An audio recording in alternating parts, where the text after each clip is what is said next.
নবীজি বলেন আমার উপরে যারা 10 বার দরুদ পড়বে, কতবার? মাত্র 10 বার। কতবার? মাত্র 10 বার। ওই যতটা সময় রাত্রিতে ফেসবুকে চ্যাটিং করেন না, যতটা সময় ফেসবুকের ভেতরে ঢুকে থাকেন, গেমের মধ্যে ঢুকে থাকেন, ক্যাসিনোর মধ্যে ঢুকে থাকেন, হ্যাঁ, এরপরে বন্ধুর সাথে কথা বলেন রাত্রিতে ঘুম কামাই দিয়া, এতটা সময়ও না, মাত্র 2টা মিনিট হইলেই 10টা বার দরুদ শরীফের আমল করা যায়। ফায়দা কি? লাভ কি? লাভ হলো কিয়ামতের আদালতে বান্দা যখন মুসিবতের সম্মুখীন, ঠিক তখনই মদিনার নবীর কামলিওয়ালার আগমন। মদিনার নবী কামলিওয়ালার আগমন। উম্মত, তুমি বিপদে পড়েছো, মুসিবতে পড়েছো, জাহান্নামের ডাক পড়েছে, জাহান্নামের বেড়ি তোমার হাতে লাগানো হয়েছে, আমি মুহাম্মদ তোমার সামনে চলে আসছি, আমার একটা উম্মতকেও আমি জাহান্নামের আগুনে ছেড়ে দিব না যারা আমার উপরে দরুদ শরীফের আমল করেছে। দুনিয়াতে 5টা লাভ আছে, আয়াত পড়ছি অন্যটা, কিন্তু একটু না বুঝাইলেও তো নয়। দুনিয়াতে কয়টা লাভ আছে? 5টা লাভ আছে। যারা দুনিয়াতে পড়বে, দুনিয়াতে জিন্দা অবস্থায় 5টা ফায়দা আছে, যেগুলো আমাদের মৌলিক চাহিদা, খুবই প্রয়োজন।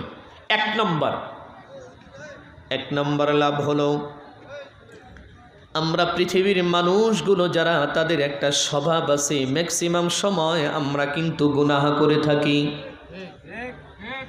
গুনাহবিহীন একটা ঘন্টাও আমাদের মনে হয় কাটে না,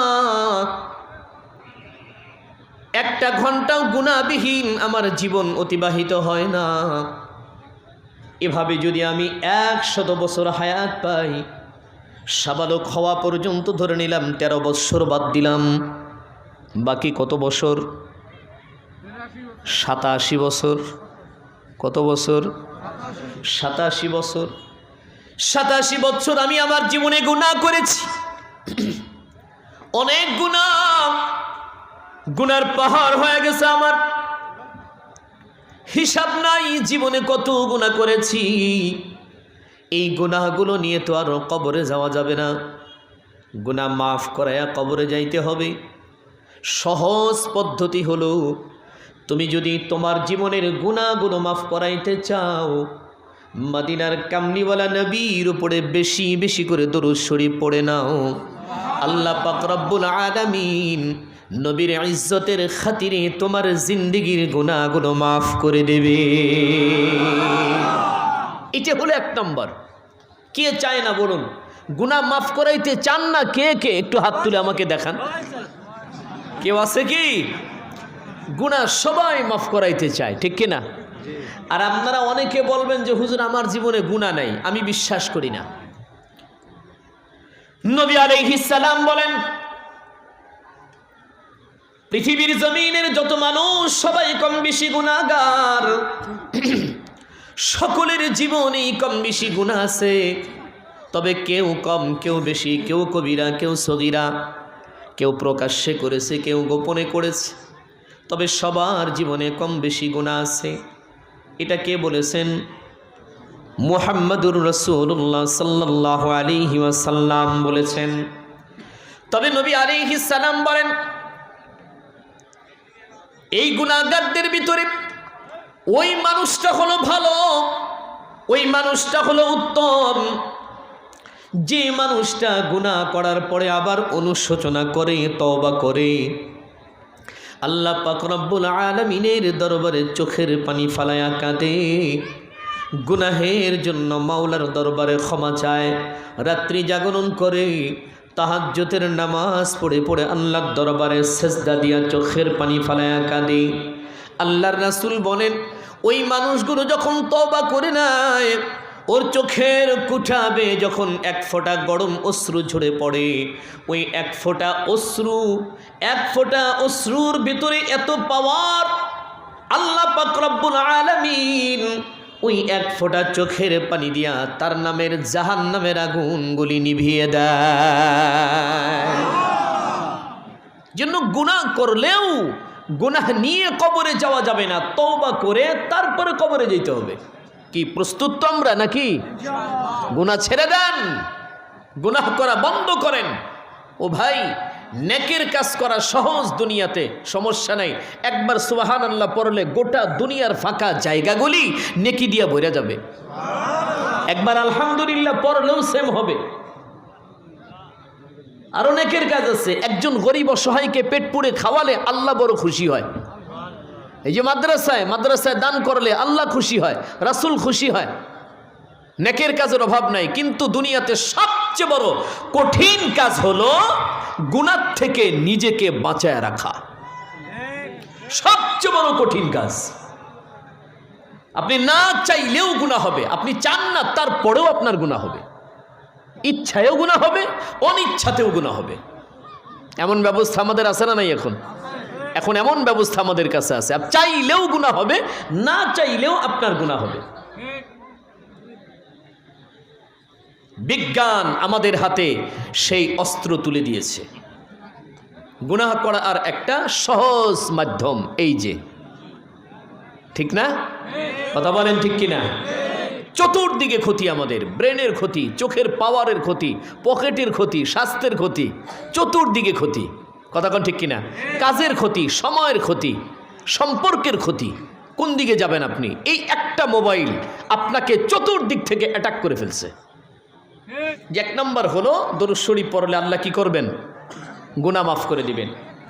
দ্বিতীয় নম্বর লাভ, কোনো মানুষ যদি মারাত্মক অসুস্থ হয়, ঔষধে রোগ ভালো হয় না, ডাক্তার দিয়ে রোগ ভালো হয় না, মাদ্রাজ পর্যন্ত গেছে কিন্তু নিজের সুস্থ বানাইতে পারে নাই, এই মানুষটা কায়মনোবাক্যে যদি দরুদ শরীফের আমল করে, আল্লাহ পাক রব্বুল আলামিন তাকে সুস্থতার নিয়ামত দান করবে।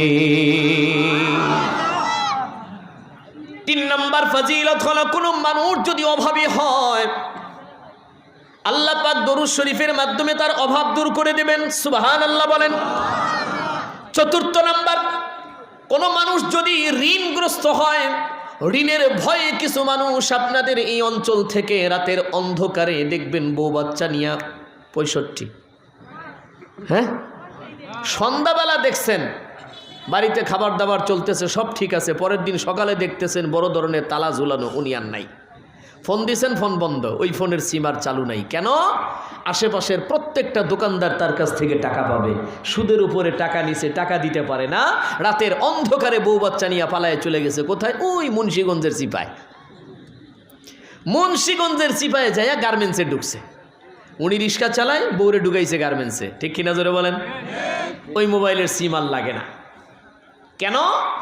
ঘাড়ে ঋণের বোঝা, এই বোঝা নামাইতে পারে না। এই জন্য তুমি দরুদ শরীফের আমল করো, আল্লাহ পাক রব্বুল আলামিন দরুদ শরীফের বরকতে তোমার ঋণ পরিশোধের বন্দোবস্ত করে দেবে ইনশাআল্লাহ। তুমি পরীক্ষা করে দেখো, লিখে নেন আমার কাছে। জীবনে একবার পরীক্ষা করে দেখেন যে আল্লাহ ব্যবস্থা করতে পারেন কিনা। আমরা তো ইয়াকিন রাখি না। সলমান বাবাজিরা আমার, এই জন্য পায়ে ধরে বলবো, একটুখানি বিশ্বাস অন্তরের ভিতরে নিয়ে বাবা আমলটা করে দেখেন, আমার আল্লাহ পাক রব্বুল আলামিন কোনোদিন আপনাদেরকে ঠকাবে না। 5 নম্বর ফজিলত হলো, পৃথিবীর জমিনে যত মুমিন মুসলমান সকলের দিলের তামান্না নবীজির চন্দ্রিমা চেহারাটা একবার দেখতে চায়। এটা বাস্তবে তো সম্ভব না। নবী আলাইহিস সালাম যখন দুনিয়ার থেকে চলে গেছেন, রওজায়ে আতহারে নবী আলাইহিস সালাম শুয়ে আছেন, হায়াতুন নবী। সুবহানাল্লাহ বলেন। কথা বলেন। নবী মুর্দা না নবী জিন্দা? হায়াতুন নবী। রওজায়ে আতহারের ভিতরে আমার পয়গম্বর জিন্দা। আল্লাহু আকবার বলেন। হায়াতুন নবী রওজায়ে আতহারে ঘুমিয়ে আছেন। এই জন্য কোনো মানুষ যদি সরকারে দো আলম নবীর চেহারা দেখতে চায়, স্বপ্নের মাধ্যমে ছাড়া সম্ভব না। তবে কোন মানুষগুলো স্বপ্ন যুগে আমার নবীকে দেখতে পারবে? কাদেরকে আল্লাহ পাক এই নিয়ামত দেখার সুযোগ করে দেবে, যেই নিয়ামতটা যদি ইমানি হালাতে কোনো মানুষ একবার দেখে নেয়, এ মুসলমান, ওই মানুষটার জন্য আল্লাহ পাকের জাহান্নামের আগুন হারাম। একটা রাস্তা খোলা আছে বাবা, প্রতিদিন রাতের বেলা যখন আপনি ঘুমাইতে যাবেন, প্রতিদিন যখন আপনি রাতের বেলা ঘুমানোর জন্য বিছানায় চলে যাবেন, ওযু অবস্থায়, পবিত্র অবস্থায় 200 বার করে দরুদ শরীফ পড়বেন, তারপরে দোয়া করে ঘুমাবেন। বুজুর্গানে দিন যারা দুনিয়ার জমিনে ছিলেন তাদের বক্তব্য হলো বেশি দিন সময় লাগবে না, মাত্র 40 দিন তুমি যদি ট্রাই করো, আমার আল্লাহ পাক 40 দিনের ভেতরেই পয়গম্বরের চেহারাটা তোমাকে দেখায় দিবে। মাত্র 40টা দিন। কষ্টটা করা যায় না? এই কথা বলেন, করা যায় না?